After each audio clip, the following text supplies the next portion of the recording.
छात्र के निर्मल चौधरी, जोरदार कपिल दोनों स्वागत।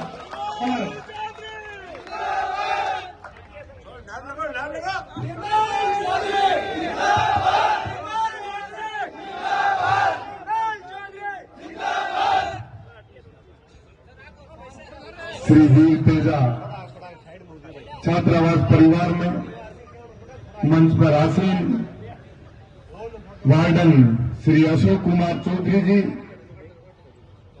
बड़े भाई महादेव खदाव जी, राजस्थान विश्वविद्यालय से पूर्व महासचिव, एनएसयूआई के पूर्व प्रदेश अध्यक्ष और युवा कांग्रेस के प्रत्याशी बड़े भाई अभिमन्यु पूनिया जी, बड़े भाई महेंद्र मान जी, ओम डूडू जी, बाबूलाल जी सारण, भंवर जी, दिनेश जी, श्याम जी, बाकर बिश्नोई जी, राव रिडमल जी, राजेश नैन जी, चंदू जी पीटीआई और समस्त हॉस्टल वे नौजवान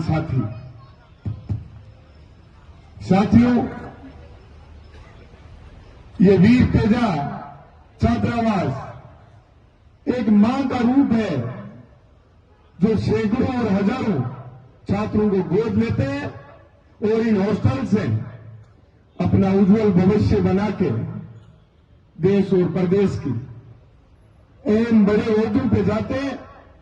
वो बेटे इस देश का नाम रोशन करते हैं, अपने जिले का नाम रोशन करते हैं, गांव रानी प्रदेश का नाम रोशन करते हैं। छात्रावास एक ऐसा संस्थान होता है, एक ऐसा परिवार होता है जिसके अंदर रहने वाले हजारों विद्यार्थियों का एक परिवार होता है, साथियों का एकजुट एक ताकत होती है।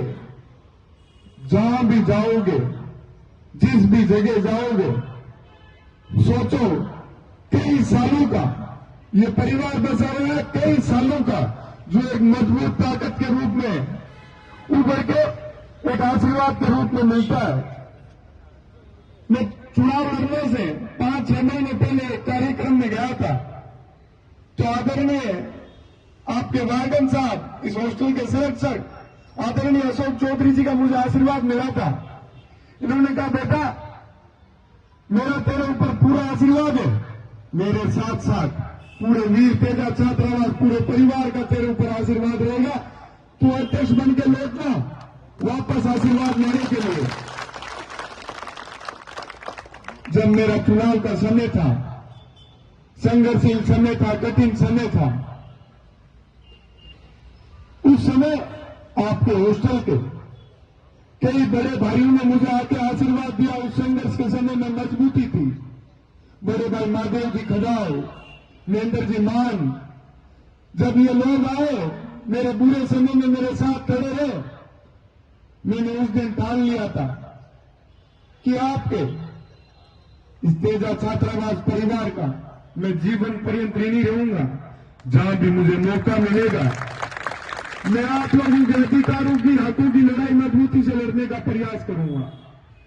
यह आज का दिन मेरे लिए सौभाग्य का दिन इसलिए भी है कि करनाल के अंदर सत्यवादी वीर तेजा जी महाराज का आशीर्वाद लेने के लिए जब मैं मंदिर के प्रांगण में पहुंचा था, तो मुझे एक ताकत सी आई थी, एक एनर्जी मिली थी कि मैं और दोगुनी ताकत से दौड़ूंगा और प्रदेश के युवा साथियों की आवाज को बुलंद करने का प्रयास करूंगा। जिस प्रकार से मैं आपके इस छात्रावास परिवार के अंदर घुसा और मुझे सामने दिखाई दिया श्री वीर तेजा छात्रावास, तो वही ताकत मुझे यहां के भी उसी प्रकार से महसूस हुई। मेरा ब्लड प्रेशर बढ़ गया, एक अलग सी ताकत मिलती है। संगठित परिवारों में जब जाते, वार्डन साहब कह रहे थे मुझे दुख होता है कि आप जोधपुर नहीं जीत पाते हो। वार्डन साहब मैं आपको बताना चाहता हूं, धीरे धीरे आपका तेजा छात्रावास, आपका तेजा परिवार पूरे देश के अंदर आपके छात्रावास का, इस परिवार का नाम रोशन करेगा और इस वीर तेजा परिवार का झंडा गाड़ेंगे हर जगह। लेकिन उसके लिए अपने को संगठित रहना, मजबूती से रहना, एक मंच पे रहना, एक साथ रहना है। अपन इतने कमजोर लोग नहीं है जो जाति समाज धर्म के ऊपर वोट मांगे और जाति समाज में राजनीति करें। ये तेजा, ये श्री वीर तेजा नाम उस नाम से लिया हुआ है जो हजारों साल पहले सर्व समाज की रक्षा करते हुए, सर्व समाज की लड़ाई को मजबूती से लड़ते हुए अपने आप की बलिदानी दे दी थी। तो अपन लोगों को उस बलिदानी के लिए तैयार रहना है कि जिस देवता को अपन पूछते उस देवता के बारे में अपने को पढ़ना भी चाहिए कि अपने लोक देवता ने ऐसा क्या कार्य किया था कि अपन सब लोग आज उनकी पूजा कर रहे हैं, उनके नाम के हर जगह मंदिर बना रहे हैं।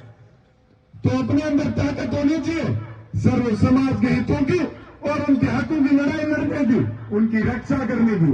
अपने को आज जरूरत है तो अपनी ताकत और अधिकारों के बारे में जानने की ताकत है, जरूरत है कि अपन कितने ताकतवर है, अपने अधिकार कितने हैं।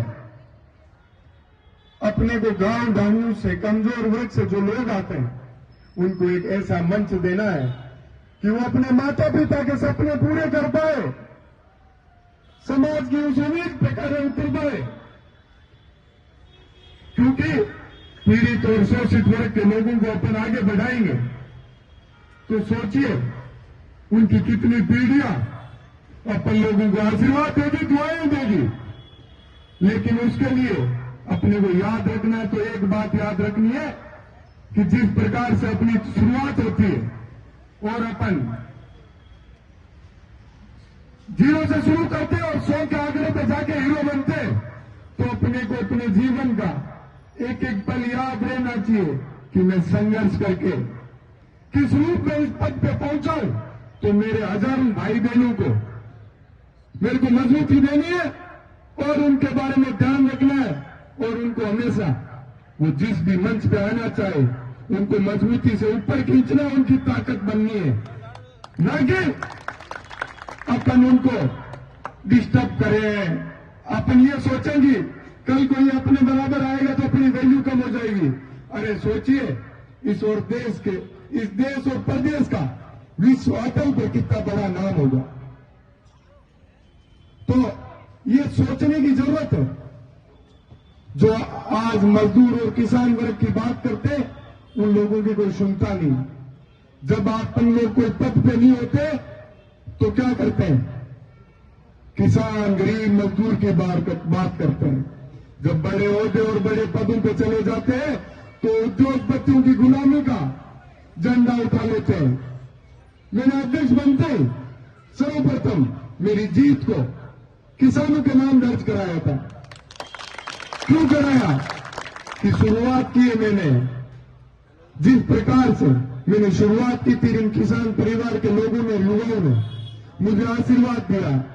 मैं आज जोधपुर आ रहा था तो एक अपनाइत की भावना जगी मेरे अंदर कि सड़क पर जगह जगह लोगों ने मुझे आशीर्वाद दिया, मेरा स्वागत किया, अभिनंदन किया। मैं उस शक्ति को बारंबार वंदन करता हूं, प्रणाम करता हूं कि मैं आज आपकी इस अपनाइत को कभी जीवन में भूलूंगा नहीं, हमेशा याद रखूंगा, ऋणी रहूंगा। मैं चुनाव तो छात्र संघ अध्यक्ष का जीता हूं, प्रेसिडेंट बना हूं, लेकिन आपको एक बात कहता हूं, मैं मेरा जीवन जी रहा हूं एक छात्र शक्ति के सेवक के रूप में। मेरा धर्म कभी मैं भूलता नहीं कि छात्र शक्ति ने मुझे किस लिए चुना है।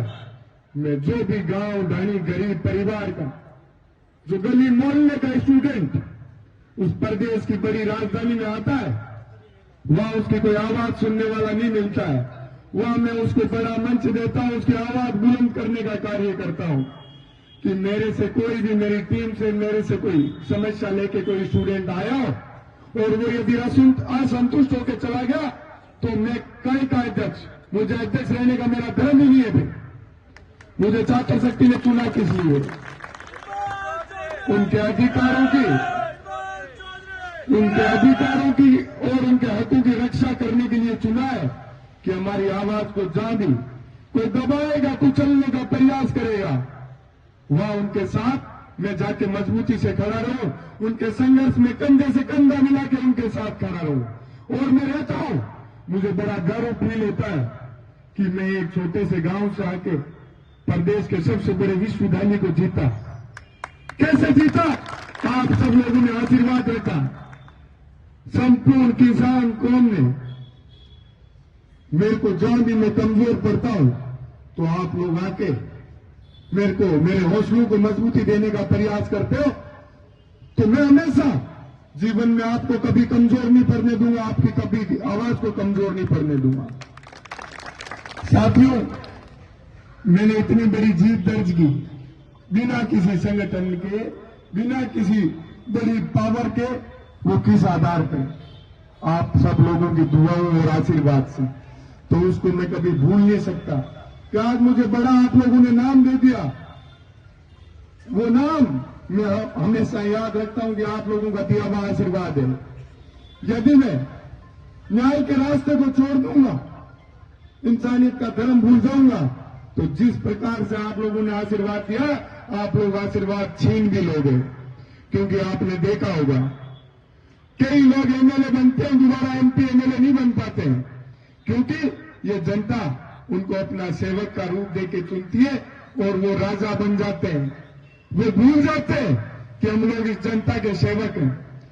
मैं जब चूरू, जयपुर से चूरू को छात्र संघ कन्या महाविद्यालय का उद्घाटन करने के लिए गया, वहां से लेकर आपकी जोधपुर की धरती सूर्य नगरी तक में पहुंचा, तो युवाओं ने, अभी प्रदेश में एक चुनाव चल रहे युवा कांग्रेस के, तो युवा शक्ति मेरे से एक बात कह रही थी कि राजस्थान के सब युवाओं के लाड़ में एनएसयूआई के पूर्व प्रदेश अध्यक्ष, जो कि उस पद पे रहते हुए हमेशा, चाहे आप उठा के देख लेना, चाहे प्रदेश महासचिव हो, प्रदेश सचिव हो, आपके गांव ढाणी गली मोहल्ले से पिछले कई सालों में नहीं बने होंगे उतने भाई अभिमन्यु जी के कार्यकाल के अंदर इन्होंने बनाए कि मैं गांव ढाणी से जो लोग आते हैं उनको एक मंच दूंगा। क्योंकि मैं भी एक किसान परिवार से आया था और इस छात्र शक्ति ने मुझे एक मंच उपलब्ध कराया था। तो मुझे कह रहे थे कि अध्यक्ष जी, इनको मदद करनी अपन सब लोगों को। तो मेरे को बड़ी खुशी हो रही थी, क्योंकि चुनाव के अंदर इन्होंने मेरी मजबूती से मदद की थी। मैंने कहा मैं तो वैसे भी हमेशा एहसान को याद रखता हूं, भरोसे को जिंदा रखता हूं, तो मैं तो मजबूती से इनके साथ हमेशा खड़ा रहूंगा। तो लागनू से विधायक है मुकेश जी भाकर, उनके पास में रुका था, तो उनसे कह रहा था युवा शक्ति ये बात कह रही है। तो उन्होंने एक बात कही थी कि निर्मल जो इनके लिए मजबूती से इनकी आवाज को बुलंद करेगा, इनके साथ हमेशा जो खड़ा रहेगा, उसको ये युवा शक्ति कभी भूल नहीं सकती। किसी के बनाने से कोई नहीं बनता है। ये जनता बहुत समझदार है, हमेशा याद रखती है कि कौन पद पे आने के बाद उसकी पद की गरिमा को बनाए रखता है और युवा शक्ति को हमेशा मजबूती के रास्ते पे लेके जाता है। तो मैं तो कहता हूं कि ये युवा शक्ति बड़ी जागृत है। ये किसी के कहने पे और देखाने से वोट नहीं देती है, ये बड़ा सोच समझ के किसी व्यक्ति को मंच उपलब्ध कराती है। तो ये बड़ा उदाहरण बनेगा। इस प्रकार के लोग यदि बड़े मंच उठाएंगे तो ये एक बड़ा उदाहरण राजस्थान के अंदर आएगा। आज देखिए आप लोग, राजनीति के अंदर बड़े मंचों पे ज्यादातर कौन लोग बैठे हैं? जो आम परिवार से निकल के राजनीति के अंदर शुरुआत की थी। पहले जो रानी की कोख से पैदा होता था वही राजा बनता था। अब जनता जिसको आशीर्वाद देती है, उसको अधिकार देती है, वो एमपी और एमएलए बनके आप लोगों की सेवा में हाजिर रहते हैं। तो युवा शक्ति से मैं गुजारिश करना चाहूंगा कि अपन लोगों को बड़ा सोच समझ के ये राजनीतिक मंच लोगों को देना चाहिए। नहीं तो अपन अपने साथ जो हल्का फुल्का हर जगह कई जगह अन्याय होता है, उसका सामना जीवन में नहीं करना पड़े। जब अपन अपनी भावनाओं को समझने वाले व्यक्तियों को आगे लाएंगे, अपनी आवाज को मजबूती देने वाले लोगों को मंच में लाएंगे, तो ये तय बात है कि अपन लोग कभी कहीं कमजोर नहीं पड़ेंगे। तो साथियों, इसी के साथ मैं अपनी वाणी को विराम दूंगा और जो आपने इतना प्यार प्रेम आशीर्वाद दिया उसका मैं हमेशा ऋणी रहूंगा। बोलिए वीर तेजाजी महाराज की।